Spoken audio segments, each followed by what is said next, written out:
नमस्कार, मेरा नाम है सुनैना कश्यप और आप देख रहे हैं KH लाइव हिमाचल। मसलत कहिए उसे या कि सियासत कहिए, चील कौओं को भी शाहीन कहा है मैंने। राहत इंदौरी साहब ने सियासत पर क्या खूब लिखा है। ये लाइन उस वक्त जहन में आई जब सदन में परिसीमन बिल और महिला आरक्षण पर चर्चा के दौरान कंगना रनौत के बोल सुने। वैसे कोई ताज्जुब नहीं हुआ कि कंगना ऐसा कुछ भी कह सकती है, लेकिन कोई किसी की तारीफों के पुल बांधने में इतना मसरूफ कैसे हो जाता है कि उसे ये नहीं पता चले कि मुझे क्या कहना है और क्या नहीं। वो भी तब जब आप जनता द्वारा चुने गए प्रतिनिधि हो और पार्लियामेंट में अपने संसदीय क्षेत्र का प्रतिनिधित्व कर रही हो। पहले आपको मसला बताते हैं और फिर उस पर चर्चा करते हैं। लोकसभा में गुरुवार को भारतीय जनता पार्टी की सांसद कंगना रनौत ने महिला आरक्षण से जुड़े विधेयकों पर चर्चा में हिस्सा लेते हुए प्रधानमंत्री नरेंद्र मोदी की जमकर सराहना की। उन्होंने पीएम मोदी को सबसे बड़ा नारीवादी बताते हुए महिलाओं के सशक्तिकरण को लेकर सरकार की नीतियों की जमकर तारीफ की।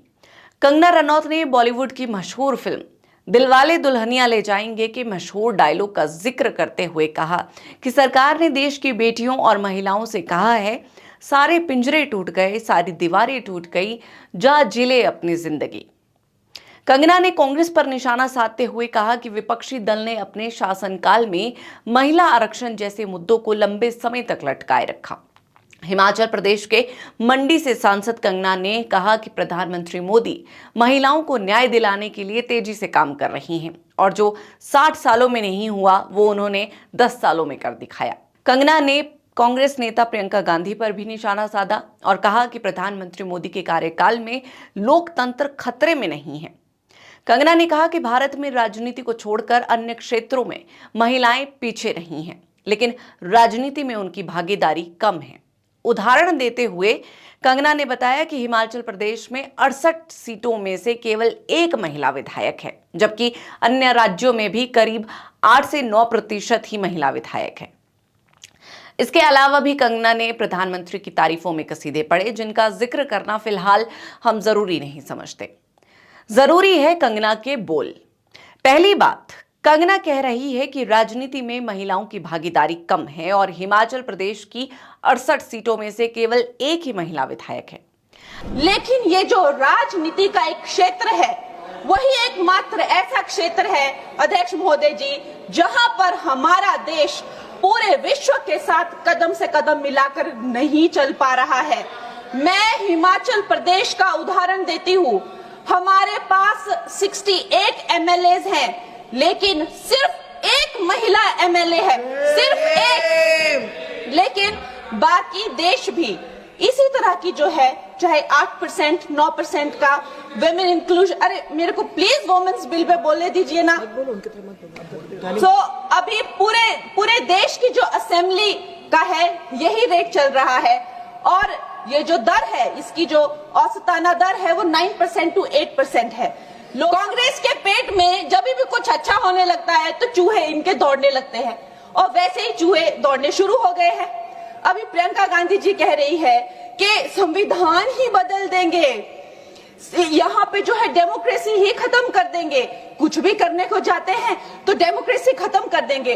आप थोड़ा भी अगर कॉमन सेंस यूज करें कि जो लोकप्रिय नेता है, जो डेमोक्रेटिकली इलेक्टेड नेता है प्रधानमंत्री जी, जिन्हें डेमोक्रेसी ने उनकी पार्टी को लाया है, वो उस डेमोक्रेसी को क्यों खत्म करेंगे? वो थोड़ा ना कोई इंदिरा गांधी जी की तरह उनसे कोई कुर्सी ले रहा है तो उनको कुर्सी पे हक जमा के रखना है तो वो डेमोक्रेसी खत्म करनी ही पड़ेगी। ऐसी तो कोई स्थिति है ही नहीं। तो जैसे प्रधानमंत्री जी ने कहा कि अगर किसी के लिए डेमोक्रेसी वर्क करती है तो वो मेरे लिए ही सबसे ज्यादा वर्क करती है। तो इतना तो कॉमन सेंस होना चाहिए। जब देखो लोगों को बहलाना फुसलाना, जब देखो जो है वो झूठी बातें चलाना। और अब एक नई बात सीखी है, डिलिमिटेशन जो है। चलो वुमेन्स बिल, उनमें हिम्मत नहीं है बोलने की, डिलिमिटेशन में लफड़ा है, इसको हम लोग नहीं आने देंगे। अरे प्रियंका गांधी जी, जब लास्ट टाइम डिलिमिटेशन तो कोई बीजेपी का तो कोई प्रोसीजर है नहीं, एक ये संवैधानिक ये एक प्रोसीजर है, हर 11-11 साल में होता था। 51 में हुआ, 61 में हुआ, 71 में हुआ। 71 में जब हुई डिलिमिटेशन तो 61 करोड़ जो है वो भारतीय थे, उस टाइम पे जो 543 जो लगभग सीटें थी, आज भारतीयों की संख्या 140 हो गई है। क्या उनका समीकरण है? क्या उसमें से SC ST उनको उनका हक नहीं मिलेगा? SC ST में भी 1/3 हक महिलाओं, उनकी क्या संख्या है, उनकी क्या सीट आएगी? ये सारी कैलकुलेशन किस तरह से आप रिजर्वेशन देंगे? 140 करोड़ जो अब महिलाएं हैं, तो they should not be accounted for. इस तरह की ये बहकी बहकी बातें कर रहे हैं। अब यहाँ शायद कंगना खुद को अपडेट करना भूल गई है और 2022 के पुराने डेटा पर ही अटकी है। आपको बता दें कि 2022 के विधानसभा चुनाव में भाजपा ने कुल 6 महिलाओं को चुनावी मैदान में उतारा था, जिनमें से सिर्फ पछाद विधानसभा से रीना कश्यप को जीत हासिल हुई। इसके बाद साल 2024 में राज्यसभा चुनाव के दौरान बड़ा सियासी उलटफेर हुआ, क्रॉस वोटिंग हुई, कांग्रेस के कुछ नेता बीजेपी में शामिल हुए और फिर उपचुनाव में हिमाचल विधानसभा को 2 महिला MLA और मिली। कांग्रेस पार्टी से देहरा विधानसभा सीट से कमलेश ठाकुर और लाहौल स्पीति से अनुराधा राणा, यानी हिमाचल में 3 महिला विधायक है और 1 महिला सांसद है। मंडी संसदीय क्षेत्र से सांसद सुश्री कंगना रनौत जी खुद।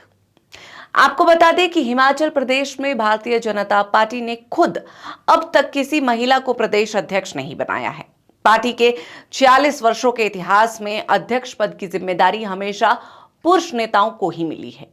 हालांकि कांग्रेस पार्टी में महिला प्रभारियों और नेताओं को उच्च पद मिले हैं, लेकिन भाजपा में ये पद महिला के लिए अब तक अछूता ही रहा है। शायद इस जानकारी का इल्म भी कंगना रनौत को ना हो। खैर, अब आते हैं दूसरे बयान पर।